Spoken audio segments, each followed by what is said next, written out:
it was the part of Prague which had domkáři.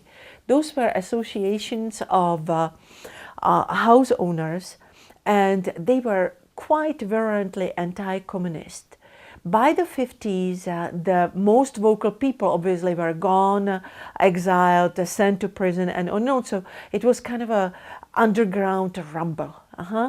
But it was obvious. People, we knew about it, and people would pay attention to who was talking to whom, and so it was rather instructive to any little kid, because in spite of the propaganda, we knew that there was a sea of discontent.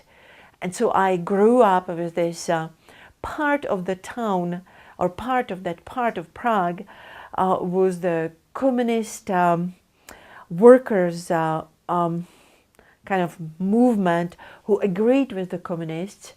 And they would mainly meet in the local pub. In fact, there were in Přední Hloubětín, there were 1-2 pubs for 3 streets, you know. So it was, and they were well populated, you know, in the morning, in the afternoon, you know, and in the evening, even 3 times as much.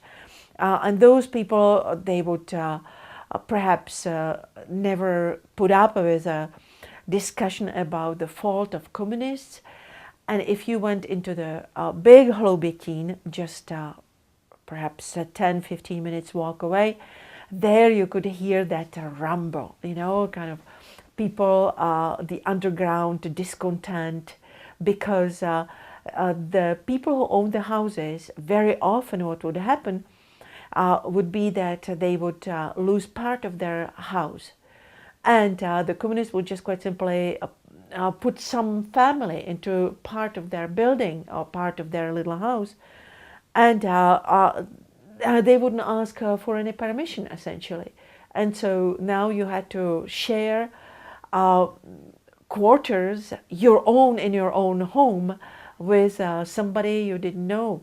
And then kind of an evil scheme that was hatched up in some of the communist planning minds was to make sídliště, you know, the development, you know, the housing development.